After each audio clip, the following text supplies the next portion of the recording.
पंचायत के अधिकार अभी भी पूरी तरह से सुरक्षित है। गांव की सारी योजनाएं पंचायत और ग्राम सभा ही बनाएगी, कोई केंद्र से नहीं बनेगी, बल्कि ये तो नीचे से बनते हुए ऊपर आएंगे। और दूसरी बात, बाहर की बात करते हैं तो ये 95,000 करोड़, मैंने कहा अब तक 86,000 करोड़ था उसका बजट, तो केंद्र का ही है। तो विकास गांव का होगा, राज्य में ही होगा। फेडरल स्ट्रक्चर में विकास की भी और रोजगार की जवाबदारी भी केंद्र और राज्य दोनों की है।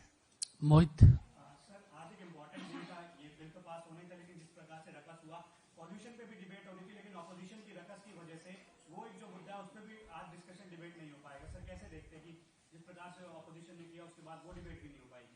उन्हीं की मांग थी, होनी चाहिए थी पर्यावरण पर चर्चा, लेकिन वो भी हंगामे की भेंट चढ़ गई। आमोद राय जी।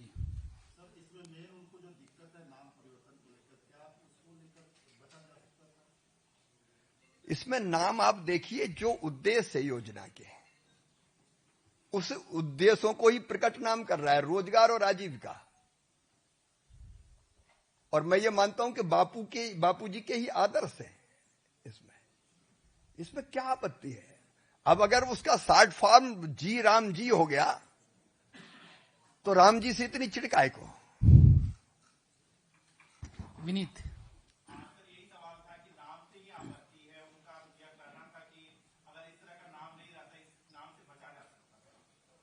क्यों बचते? जो काम है, जैसा काम है वैसा नाम है।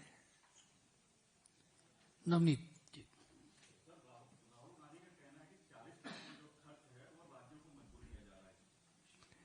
मजबूर नहीं कर रहे, वहां और ज्यादा केंद्र में जो पैसा दे रहा है उससे विकास की दृष्टि से मजबूत हो रहे हैं। और मैंने पहले ही कहा कि विकास और रोजगार दोनों केंद्र और राज्य दोनों की जवाबदारी। ललित कांडपन।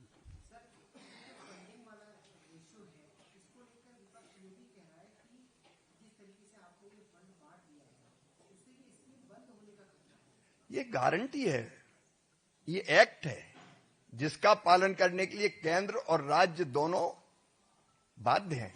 बंद कैसे होगी? अदिति टंडन, एक minute. Shivraj ji, I have two questions.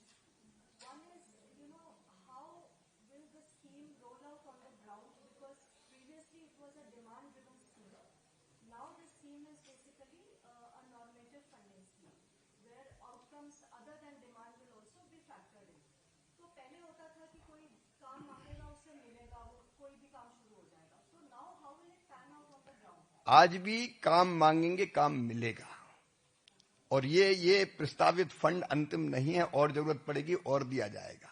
Ratio केवल 60-40 हो गया है, तो डिमांड ड्रिवन ये आज भी है। आप पूछें। सर, लगातार सदन में हम देखते हैं, जब भी सदन चलता है, चाहे शीतकालीन हो या फिर विधानसभा का, हमेशा सदन में हंगामे की वजह से आपको नहीं लगता कि जनता के कुछ मुद्दे ऐसे होते हैं जो पीछे छूट जाते हैं? इसकी जिम्मेवारी कौन लेगा? जो ये हल्ला हंगामा कर रहे हैं उनको जवाबदारी लेनी चाहिए। आज मैं उनके हर प्रश्न का, कल भी मैंने सुना, आज भी उत्तर देता। आनंद उसी में आता, वो वहां पूछते ना। लेकिन ये लोकतंत्र को भीड़ तंत्र में बदलना ये शुभ नहीं है। जी आप पूछिए।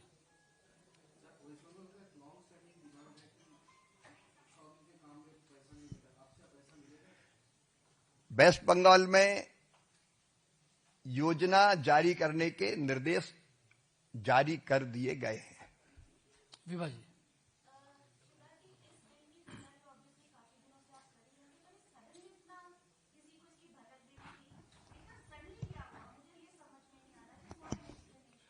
कई दिनों से, कई वर्षों से कई कमियां चर्चा में थी, ध्यान में थी, और रिफॉर्म होने चाहिए ये मांग कई दिनों से की जा रही थी। उसको पूर्णता प्रदान की कि रिफॉर्म में देर क्यों करें, जब सब चीजें समझ ली तो आगे बढ़ना है।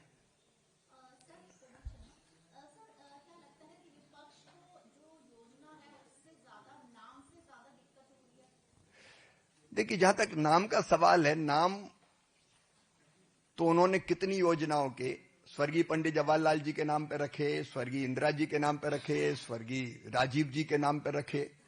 तो नाम की सनक उनकी है, वो नाम के लिए मरते हैं, हम काम के लिए।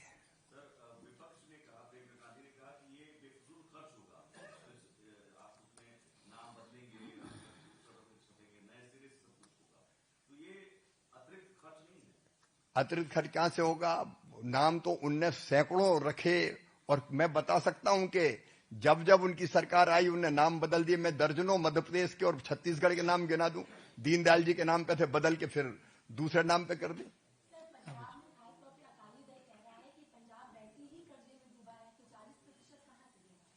हर राज्य के पास ये क्षमता है कि वो जब उनके यहां विकास के काम होने हैं और उसी राज्य में रोजगार मिलना है तो वो ये व्यवस्था कर सके। अभी भी कर ही रहे हैं अलग अलग योजनाओं के लिए।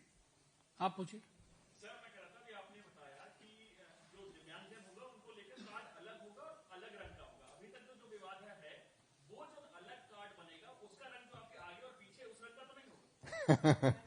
अब रंग के बारे में विचार करेंगे, तय करेंगे जी।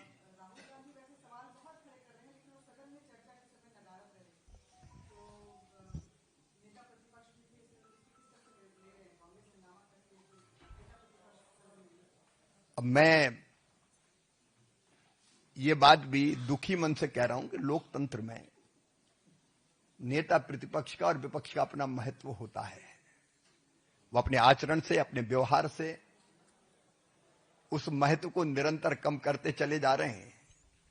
महत्वपूर्ण विषयों पर चर्चा हो, नेता प्रतिपक्ष गायब हो जाएं, और गायब भी ऐसे हो कि देश में ना रहें, विदेश में चले जाएं, फिर अचानक प्रकट हो जाएं। इससे पद की गरिमा को उन्होंने समाप्त किया है। चलिए, सबका बहुत बहुत धन्यवाद। आप